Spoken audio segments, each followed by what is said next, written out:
gentlemen, thank you for standing by. At this time, all participants are in listen-only mode until today's question and answer session. At that time, you may press star 1 on your phone to ask a question. This conference is being recorded. If you have any objections, you may disconnect your line. I would now like to turn the conference over to Laura Bleacher. Thank you. You may begin. Good evening from NASA's Kennedy Space Center in Florida. I'm Laura Bleacher from NASA's Office of Communications. Thank you for joining us for today's pre-launch news conference for NASA's SpaceX Crew-6 mission to the International Space Station as part of the agency's Commercial Crew Program. The Dragon spacecraft will carry NASA astronauts Mission Commander Stephen Bowen and pilot Warren Woody Hoburg, along with United Arab Emirates astronaut Sultan Al-Nayati and Roscosmos cosmonaut Andrei Fadayev. Teams from NASA and SpaceX just completed the Launch Readiness review, and senior representatives are here to talk with us more about this important review. We have with us this evening Steve Stich, Manager, Commercial Crew Program, NASA Kennedy, Dana Weigel, Deputy Manager, International Space Station Program, NASA Johnson, Zeb Scoville, Deputy Chief Flight Director, NASA Johnson, Kirt Costello, Chief Scientist, International Space Station Program, NASA Johnson, Benji Reed, Senior Director, Human Spaceflight Program, SpaceX, Adnan AlRais, Mission Manager, United Arab Emirates Astronaut Mission 2, Mohammed bin Rashid Space Center, and Mike McAleenan, Launch Weather Officer, U.S. Space Force 45th Weather Squadron. Our speakers will each provide opening remarks, then we'll move to questions from reporters on the phone. To start, we will hear from Steve Stich, Commercial Crew Program Manager. Thank you very much, and it's great to be here this evening, and thanks to everybody for their interest and for joining us tonight to talk about our progress toward Crew-6 after the Launch Readiness review. We had a good review today. I thought it was very thorough, going through all the Falcon 9 systems, the Dragon systems, and ground systems. Out of that Launch Readiness review, we pulled go to proceed toward the launch at 1:45 a.m. Eastern Time on Monday, February 27th. So it was a really good review. I'm really proud and thankful to all the hard work from the SpaceX and NASA team working side by side to close out all the open work since the agency FRR. It's been a busy time over the last week, even with the vehicle rolling out to the pad Wednesday, the crew practicing and getting in the vehicle and doing a practice run early Friday, and then, of course, the static fire of the Falcon 9 early Friday morning as well. Through the static fire, it was really a good test of the rocket, the first stage, and the second stage loading. All the engines performed nominally. We did get a good chance to go in and inspect Engine 4, which had been swapped out at McGregor, and we looked at that and no evidence of any kind of problems or really nominal performance. As we talked a little bit at the agency FRR on Tuesday, we had a few items to close out, and we have closed all those for flight. The first one was on the structure. There are some composite panels, we call them pod panels, that needed a little bit more analysis to close out, some thermal analysis and also some structural analysis, and that's closed out for flight.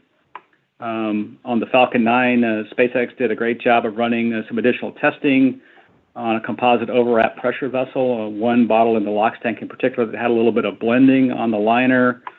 SpaceX ran a comprehensive test program of a bottle that replicated the blending that had occurred on that bottle, and that's closed for flight as well.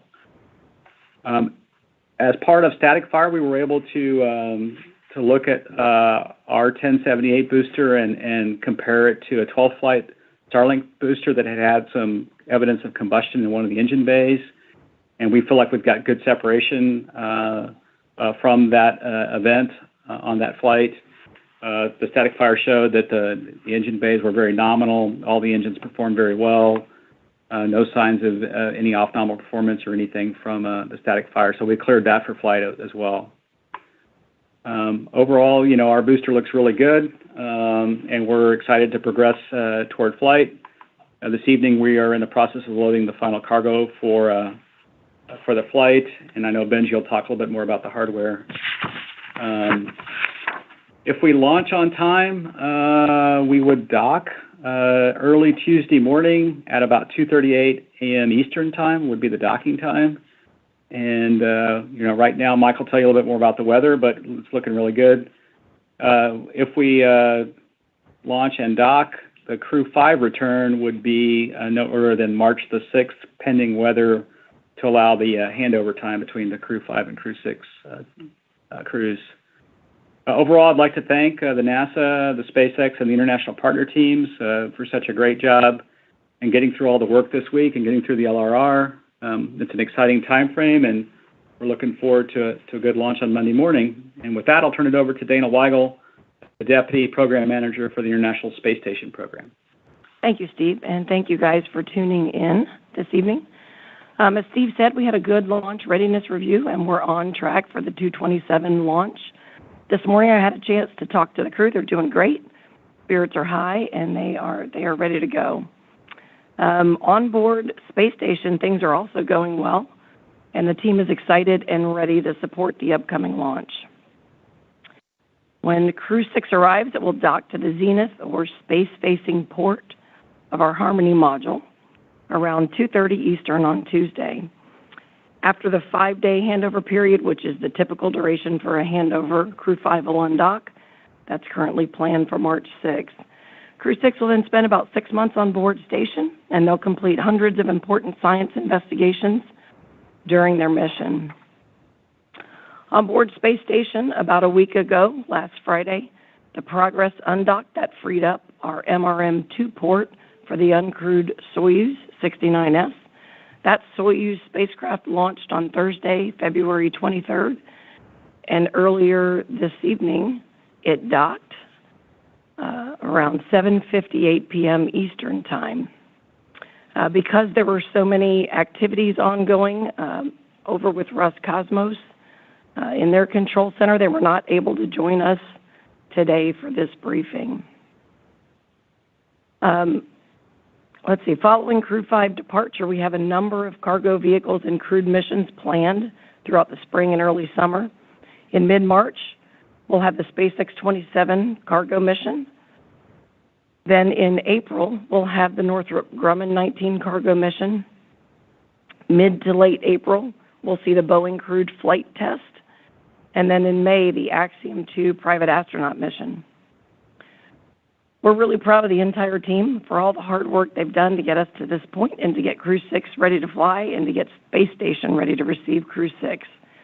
We are looking forward to seeing another truly international crew collaborating and completing a mission together aboard the Space Station with the first time ever long-duration UAE crew member on board with us. Thanks again for tuning in, and with that, I will hand it over to Zeb Scoville. Okay, thank you very much, Dana. Good evening, and I just want to express my excitement for the upcoming launch and mission ahead for Crew-6.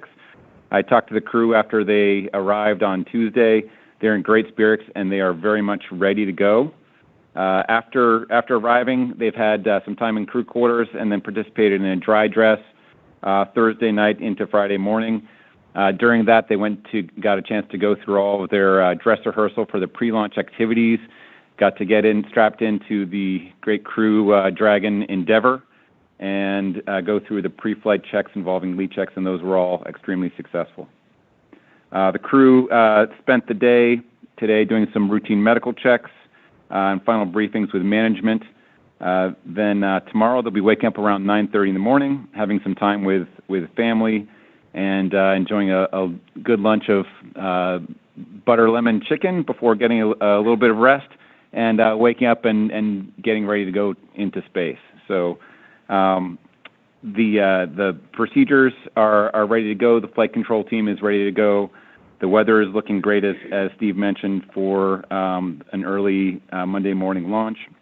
On board the space station, the crew just welcomed the Soyuz. They've been busy with a lot of experiments. It's going to be definitely a full house with 11 crew members on board. So they're making sure that all the guest rooms and sleeping compartments are ready to go, and we'll be filling crew members out in both the GEM and Crew Dragon and Columbus modules for extra sleeping space there. So all in all crews on planet Earth and in space are doing well and looking forward to a great mission. With that, I'll hand it over to Kirt. Thanks, Zeb. Crew-6 brings a new international crew of 4 to help perform many of the 222 investigations during their 6-month stay on the International Space Station. Many of the investigations come from our human research programs and focus on astronaut health risks in such areas as altered immune system response to the spaceflight environment. This is the European Space Agency's immunity assay investigation. Spaceflight-associated neuroocular syndrome, or SANS. This is the iSafe investigation. And vascular aging, looking at the spaceflight environment and its effects on the vascular system. Our crew members will also be participating in a number of ISS national laboratory experiments in the Tissue Chips program.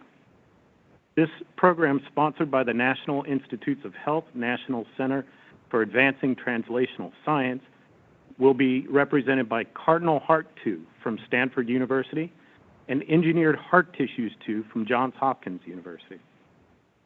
They will be looking at heart tissue microphysiological systems to test therapeutics that may be protective against the stresses of spaceflight. The crew will also be conducting fire safety investigations in the solid fuel ignition and extinction experiment. This investigation, known as SOFIE, burns solid fuels under relevant spaceflight conditions to understand how we can efficiently extinguish spacecraft fires. And last but not least, the crew will be taking some samples on the outside of the space station in the ISS External Microorganisms Study to help us better understand how bacterial and fungal populations of our spacecraft can persist outside the vehicle. The study will inform us for future planetary protection initiatives when we travel to Mars. Over to Benji Reed. Thank you, Kirt. First of all, good evening, and as always, it's an honor to be here and an honor to be part of this great endeavor of human spaceflight. It's an exciting time overall in human spaceflight, and it's core to our mission as a company as we endeavor ourselves to make life multiplanetary with our great partners, NASA and many others. As always, part of human spaceflight is ensuring safety and reliability, and the crew's safety and health is our top priority. Crew-6 is on target, as Steve mentioned, for tomorrow night, or technically Monday morning at 1:45 a.m. Eastern. The vehicles are healthy. They're on the pad. We had a full rehearsal, what we call our dry dress rehearsal. We completed that the night before last, and we have had a good static fire at the end of that dry dress rehearsal. No significant issues were seen. Overall clean vehicles and good ground systems ready to go. Fundamentally, we're ready for launch. We are monitoring the weather, and so far that's looking good. This is Dragon Endeavor's 4th flight. Previously, we have flown Demo 2 with Bob and Doug. Hard to believe that we're already up to Crew-6, the 6th operational mission of Dragon for space station missions, just in these few short years since we flew Demo 2. After that, Endeavor flew Crew-2 for NASA, and it also flew the first commercial Dragon mission to space station, Axiom 1. This will be the first flight of the Falcon 9. This is our booster 1078.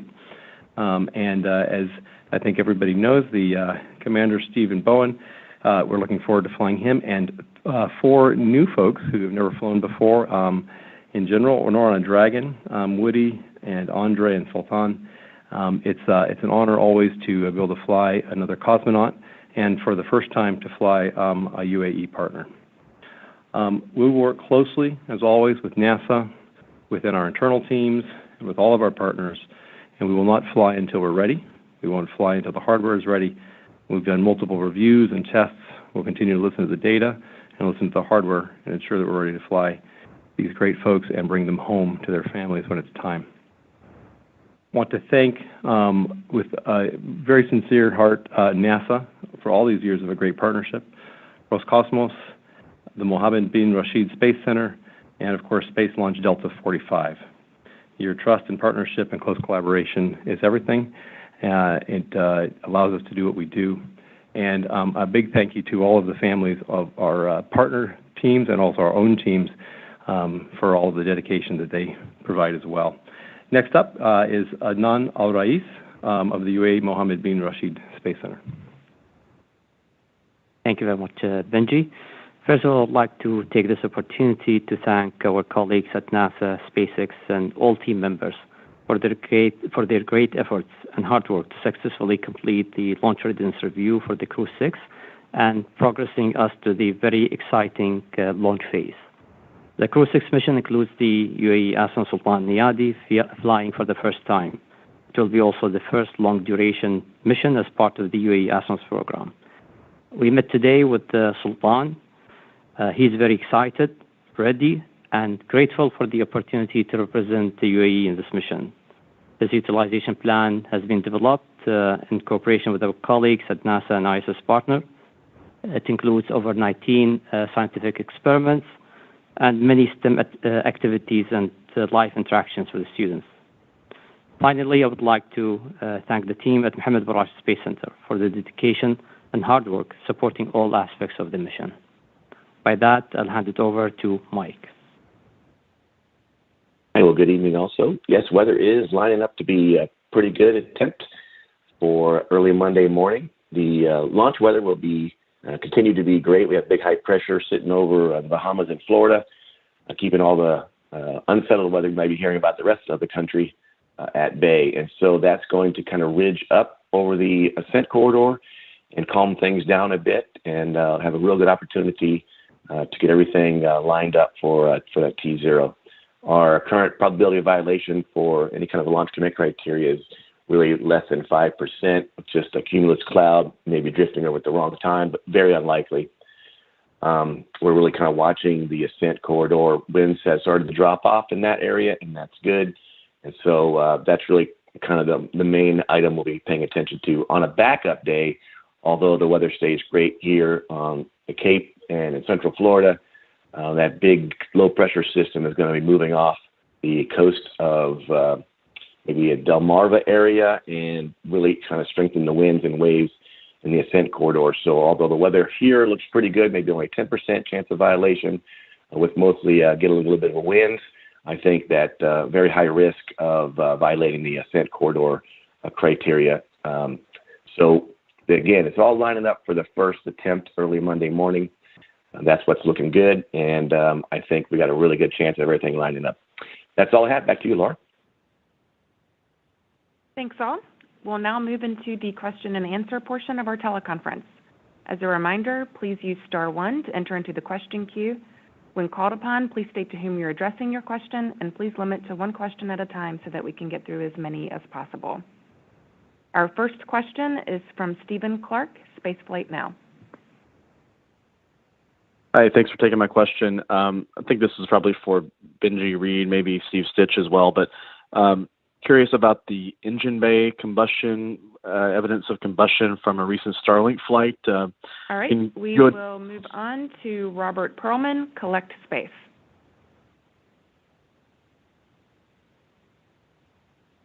I'm sorry, Stephen Clark was speaking. I'm not sure if you heard his line.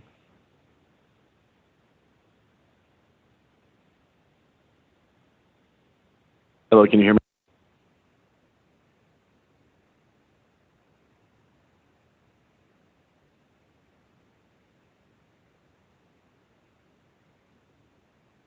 Reminder, if you have a question, please enter *1 to enter into the queue.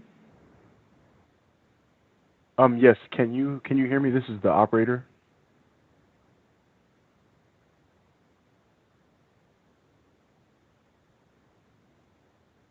Operator. Hello. Is there an audio issue?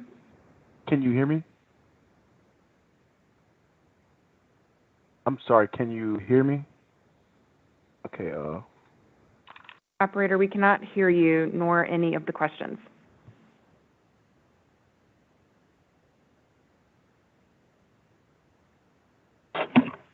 I can hear you, Laura. This is Steve. So. Great. Thanks, Steve. Folks on the line, thank you for your patience. Please stand by while we try and address this audio issue.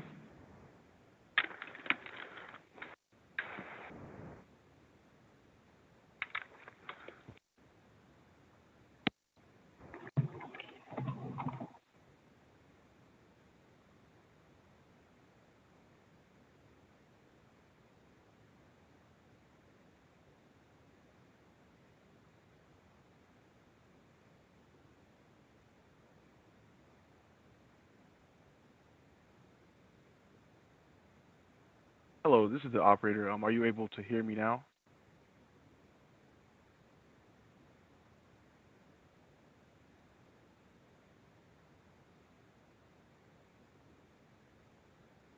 Hello, this is the operator. Are you able to hear me now?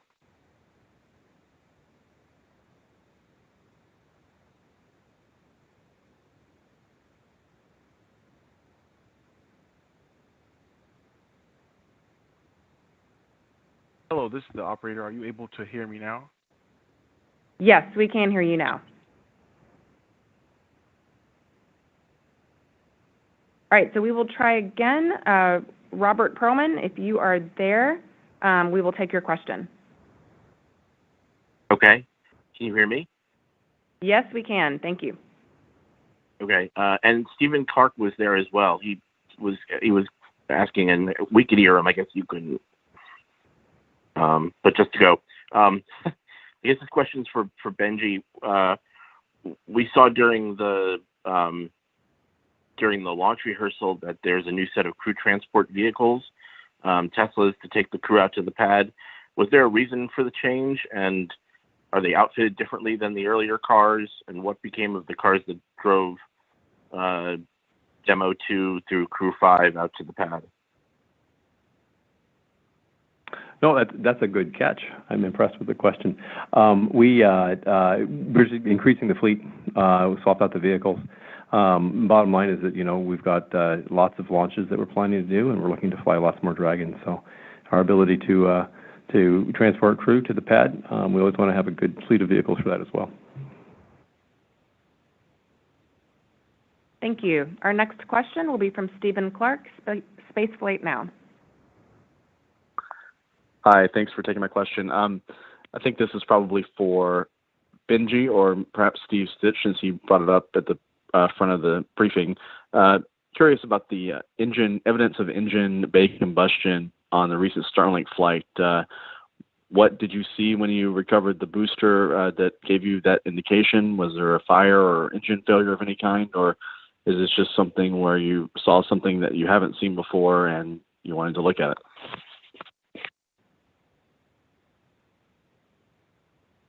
This was a 12th flight booster that we were flying, and as always, we constantly are learning, and we're looking for different evidence of data and whatnot that we can see.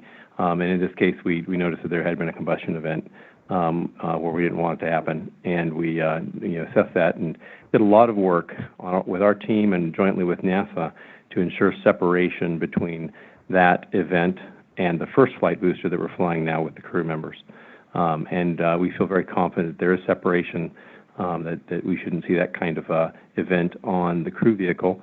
We also were watching very closely as we went through static fire the night before last, and we didn't see any evidence either there. Thank you. Our next question will be from Bill Harwood, CBS News. Hey, thank you very much. Also for Benji, just to follow up quickly on Stephen's question, I mean, when you say there's a combustion event, what does that mean? Was there open flame in the bay? Did something rupture? Where did the fire come from? And also, if you guys get off on Monday morning, are you still planning 2 flights, one from the Cape, one from Vandenberg, so we'd have 3 flights in one day? Is that still the plan? Thanks. Thank you, Bill, for the question. Yeah, I mean, you see a fire where a combustion event means that something's combusting. So yeah, there's a fire that you can see where there shouldn't have been one. You see the evidence of that, I should say. But we're not. This is something that happens and has happened before. We've talked about. But bottom line is that we isolate it down to where there would be a potential oxygen leak, and you could see that, and we wanted to make sure that couldn't happen on the crew vehicle, on the crew launch vehicle, and we feel very good about that. And you'll have to repeat the second part of your question. Just wondering if the schedule holds out, if you've got a shot at launching 3 in one day Monday. Thanks.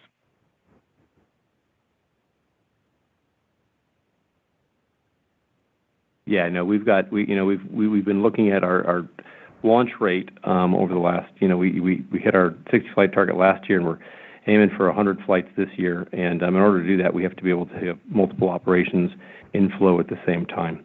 So we're excited to see how this plays out and see if we are able to launch that many in a row in that quick of a time period. As you know, we made some attempts at that at other times in the recent past. But above all, the priority is the crew flight, crew safety, and also meeting our obligations to ensure the crew rotation on the space station. So that will always take precedent over any of the other flights. Thanks. And Benji, I'd like to add a couple things on the Engine 9 event on the Starlink flight, where SpaceX went in and did a lot of inspections on that vehicle. We did see some flashes. SpaceX has great imagery inside the bays, and so we went and looked at that vehicle. SpaceX team leak checked multiple joints looking for evidence of some kind of oxygen leak, which could have provided some event in that engine bay. It's also a 12-flight booster, so that boot that around the Engine 9 area had been flying for all those flights, and so it could have a little leakage of combustion products back into the bay. And so what we did to have separation from our vehicle is we went in, we have a brand new engine boot, first flight on our vehicle. We confirmed during the static fire operation that we didn't have any leaks. We monitored the oxygen levels in each of the engine bays and the octaweb. So that's why we convinced ourselves. And then we went and did inspections afterwards, didn't see any evidence of anything off nominal on the static fire. So that's why we have good separation from the Starlink flight. We take the learning that SpaceX has on every Starlink flight very seriously. We benefit from those by looking at their fleet data, and our NASA team follows every flight side by side with SpaceX, and so we've got great separation from that Starlink flight.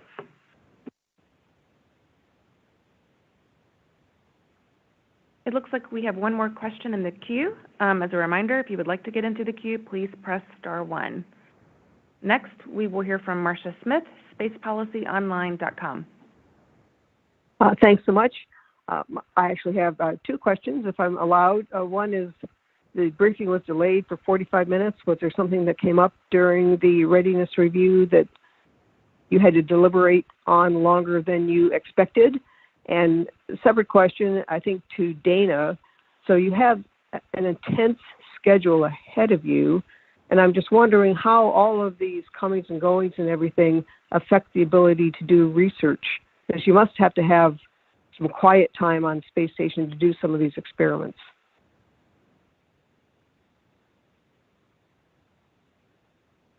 I guess I could take the first question. We did defer the conference a little bit. I wouldn't say we deliberated anything in particular on the launch readiness review. I think we just took our time at going through all the data to make sure that we were really ready to go fly. The SpaceX process for getting ready for flight is a very thorough one. We heard from all the engineers on Dragon and their respective subsystems. Same thing for Falcon 9. We did take a little extra time, I would say, on one of the vehicles on Capsule 207. In the ecosystem, there was a crack discovered around some ducting on that vehicle. This is kind of, think of it as an inlet duct to your air conditioner. And so in the ecosystem, there was a tiny set of cracks, and we wanted to take a little extra time to go through that. We've done the borescopes or put a camera in and looked at the Capsule 206, which is Endeavour, which we're flying for Crew-6, and we didn't see any of that kind of evidence of cracking. And then we reviewed some analysis just to make sure we were good to go fly. One of the benefits that I think we get with SpaceX is they're flying lots of vehicles and prepping lots of vehicles. And so from my experience, it really helps make all of our flights a little more safe, because we get benefit of all the Falcon 9 flights and all the Dragon flights, and we look at all the vehicles, and then we can make sure that we're really ready to go fly. And I'll let Dana answer the second part. All right, thank you, Steve. Let's see, it really depends on the vehicle type. So the different vehicles kind of have different mission profiles, and so they affect research differently. SpaceX 27 that I mentioned that comes up in mid-March is mostly a research mission. So by and large, our SpaceX cargo vehicles carry a hefty amount of research. It's a really busy time for the crew. It's pretty intensive with research on board. and that's because the SpaceX vehicle presents an opportunity to fly up hardware and then 30 days later fly back down samples and results. So that's a really busy time for research for us. The NG vehicles tend to be a little more heavily weighted towards classic resupply, food and water. But again, they still do bring up new research for us. And so these cargo missions we have are really key to resupplying what we need, not just for the crew and the vehicle, but also for research needs. Of course, the Boeing, crewed flight test is very much focused on that vehicle and testing that vehicle out. But the private astronaut mission that follows that, they bring up their own set of research. So in addition to the research our crews are doing, they actually have their own set of research they're doing. So it varies by crew, and certainly the vehicles coming and going has a little bit of logistics with it, but at the same time, it's what presents us with the new opportunities and the new research that's brought on board. Our next question will be from Irene Klotz, Aviation Week.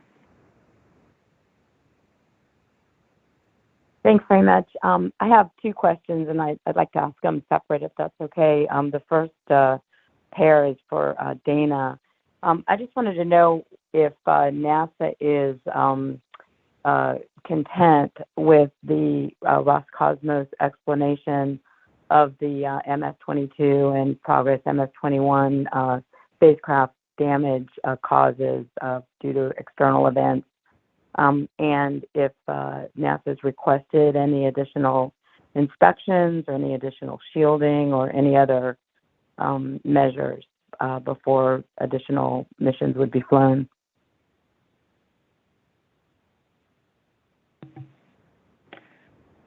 Let's see. In terms of Roscosmos' efforts in the investigation, it's still an ongoing assessment. They're still taking a really close look at all of the information they have on both spacecrafts to try to understand if there's any common cause or anything else that could have been a causal factor in having those two radiator panel leaks. They are sharing the information with us. One of the things that's a challenge for them is that part of the spacecraft for the Soyuz doesn't come home. It's jettisoned, and so only the crew capsule comes home, so you can't actually get that part of the spacecraft to take a look at it. And so just like our investigations here at NASA, when you have a situation like that, it tends to take a bit longer to really assess and look through everything.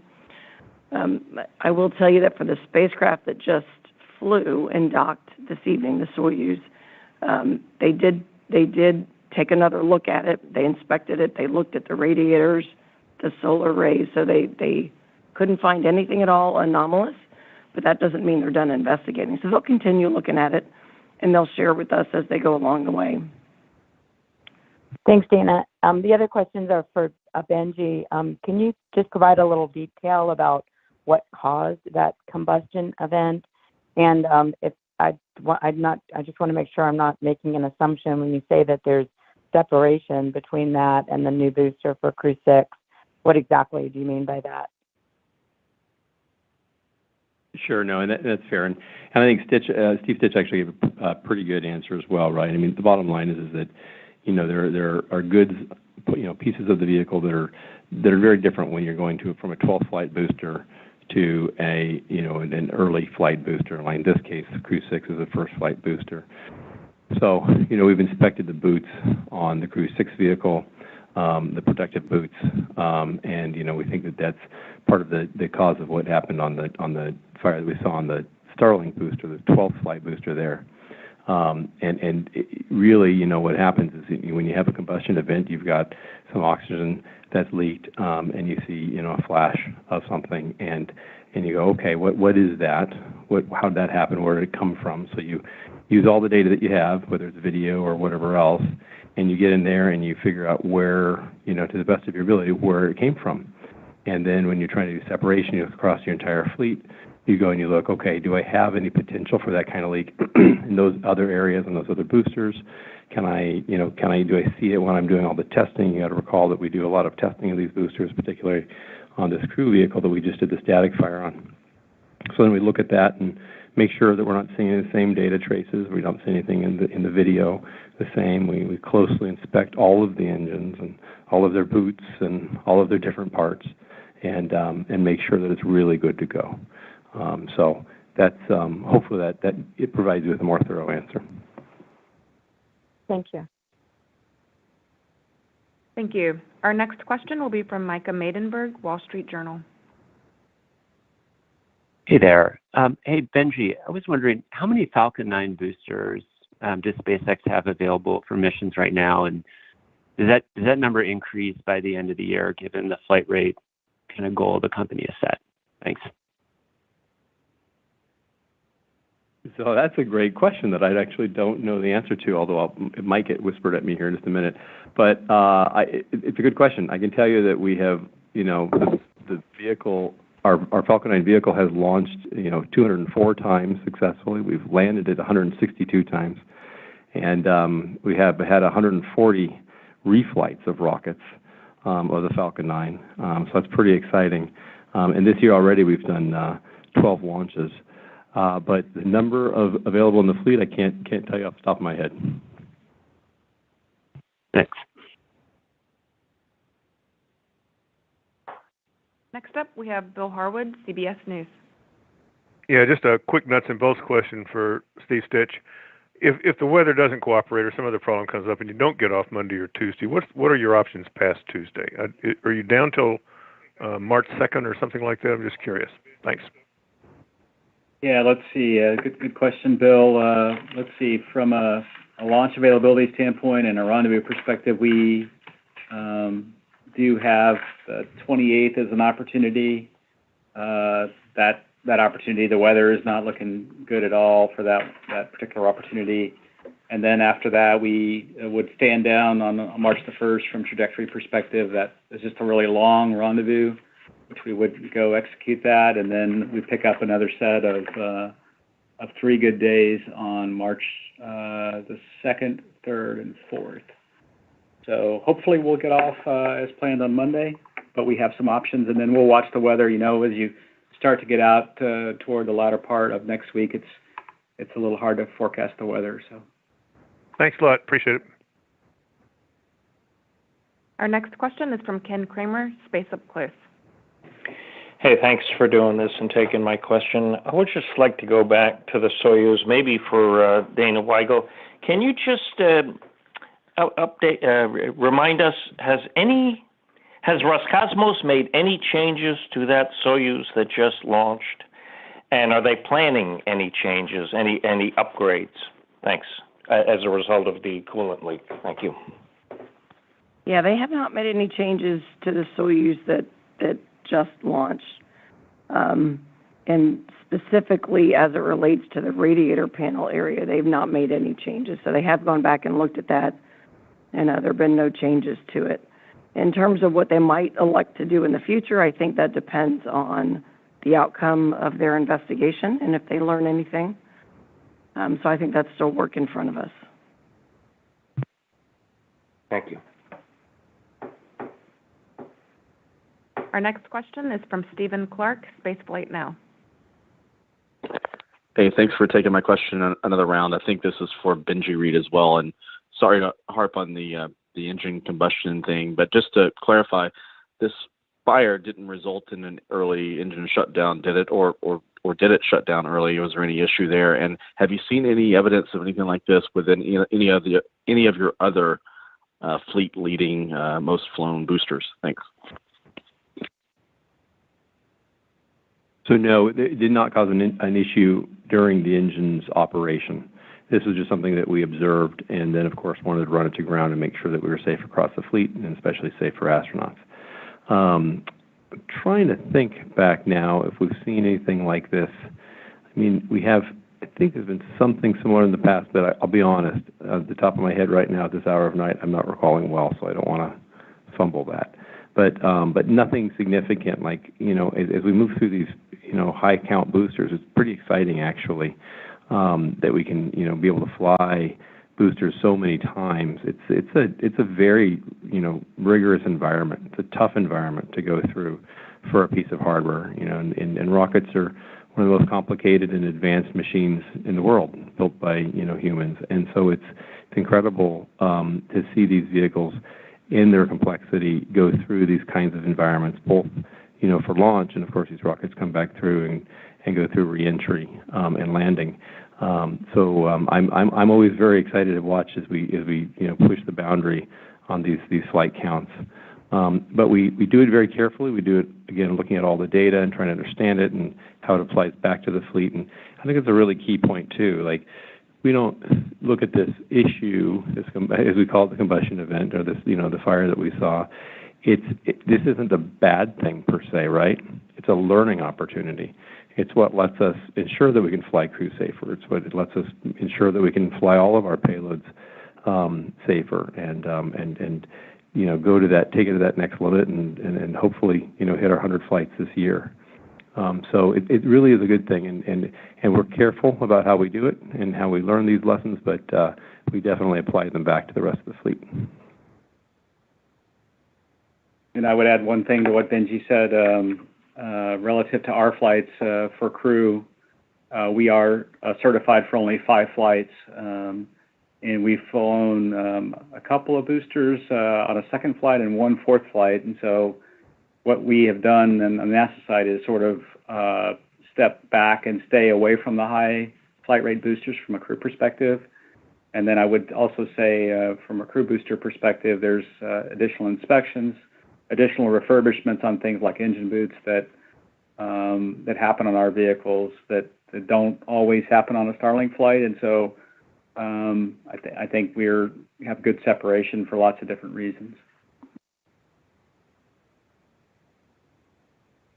Seeing no more questions in the queue, we'll go ahead and wrap things up. Thank you for calling in, and thank you once again to our speakers for taking time out of your busy pre-launch schedules to talk to us about this important mission.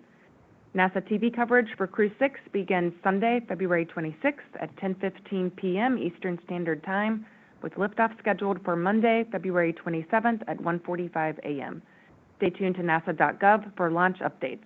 Go Crew-6, and have a good evening. Thank you for your participation in today's conference. You may now disconnect at this time.